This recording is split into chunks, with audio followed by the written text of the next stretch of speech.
दोस्तों आज हम मगध साम्राज्य के बारे में अध्ययन करेंगे। मगध साम्राज्य का उदय। मगध साम्राज्य का सबसे प्राचीन वंश बृहद्रथ था। मगध साम्राज्य भारत का सबसे शक्तिशाली साम्राज्य था और इस साम्राज्य का जो प्रथम राजवंश था या प्राचीन जो वंश था वह बृहद्रथ था।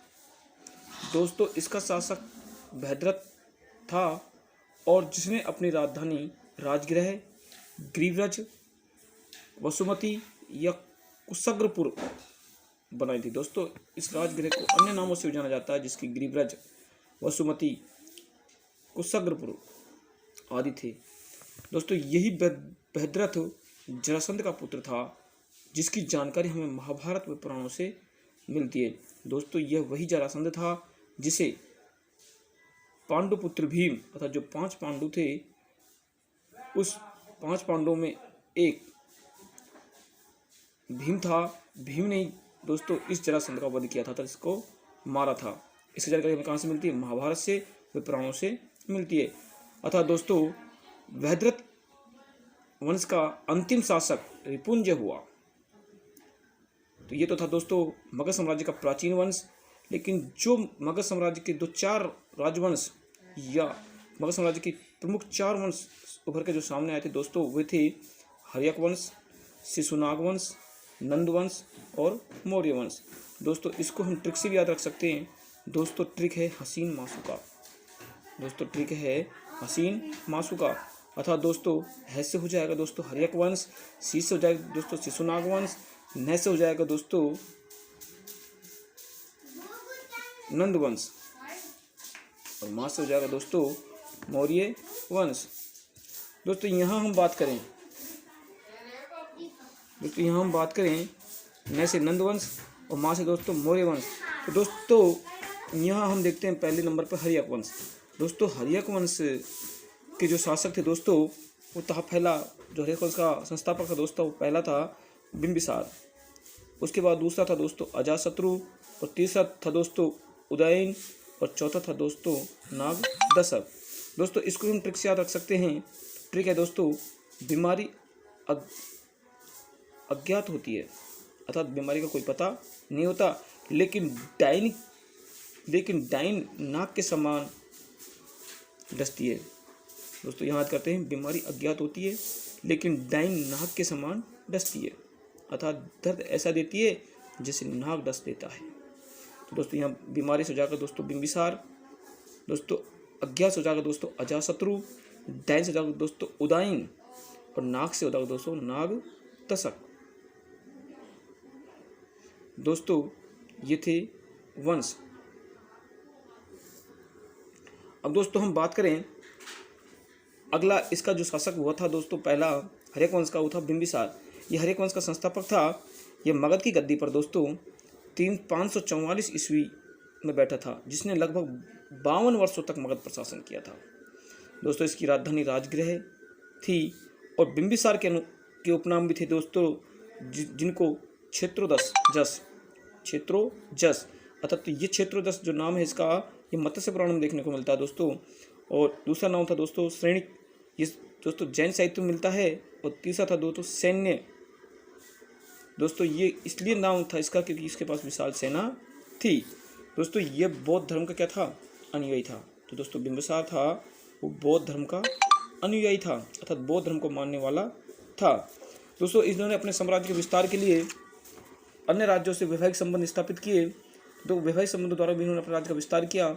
इसने वैवाहिक संबंध पहला जो वैवाहिक संबंध किया वो कौशल नरेश प्रसेनजीत की बहन कोसला देवी से किया, जो काशी की राजकुमारी थी। अगला दूसरा विवाह संबंध किया इसने वैशाली के चेटक की पुत्री चेलेना से। और तीसरा जो विवाहिक संबंध स्थापित किया इसने पंजाब की राजकुमारी क्षेमा से। और चौथा जो विवाहिक संबंध स्थापित किया वह विधे की राजकुमारी विधे वासनी से किया था। यहाँ पर एक बात देखने को मिलती है कि जो अजातशत्रु बिंबिसार का पुत्र था वो चेलेना से ही उत्पन्न था। अर्थात अगला इसने जो राज्य का विस्तार किया, अंग के राजा ब्रह्मदत्त को पराजित कर वहाँ का राजा अपने पुत्र अजातशत्रु को बना दिया। गांधार शासक पुष्करशाली से मित्रता की।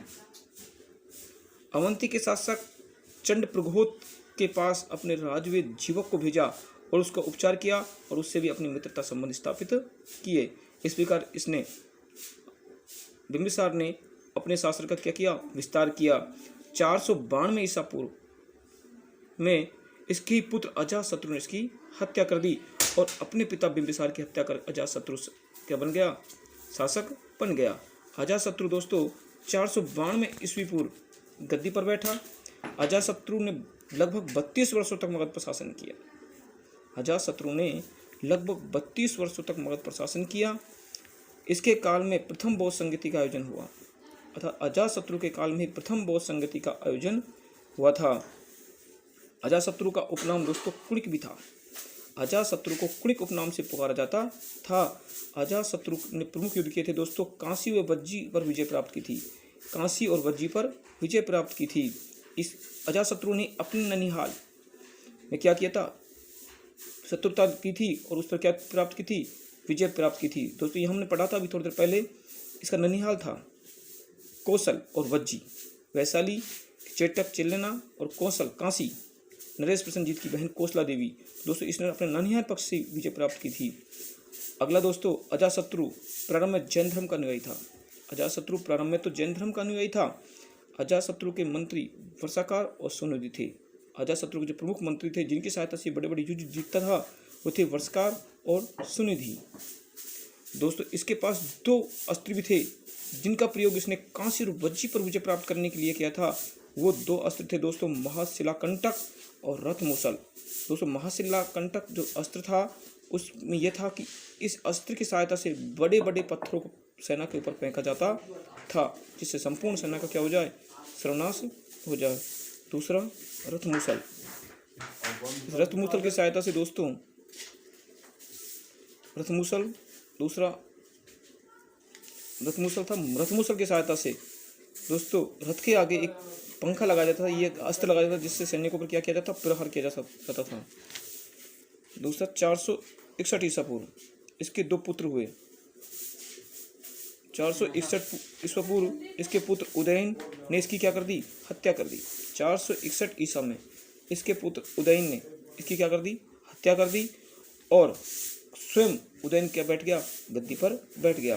भास एक पुस्तक है दोस्तों, कवि भास की स्वप्न वासवदत्ता।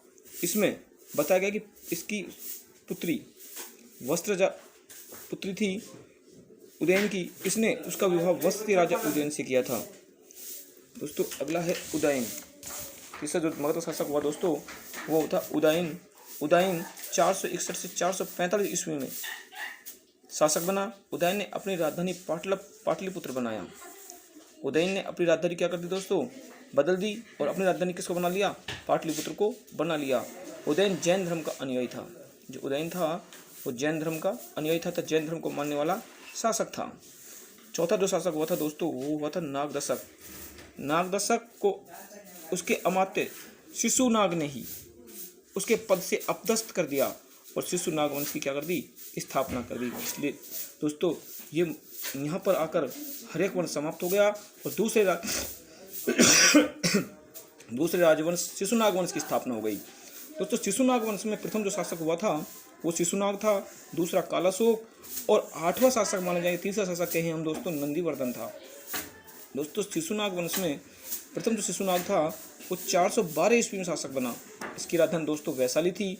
दोस्तों अवंती और वत्स को अपने राज्य में मिला लिया। इसने अवंती और वत्स जो राज्य थे उनको भी अपने राज्य में मिला लिया। इसका दूसरा जो शासक हुआ दोस्तों वो हुआ कालाशोक। दोस्तों इस कालाशोक ने पुनः अपनी राजधानी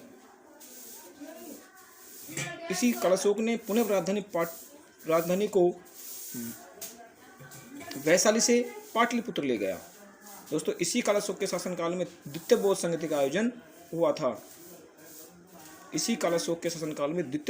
आयोजन हुआ था। और दोस्तों अंतिम जो शासक था इस वंश का वो था नंदीवर्धन।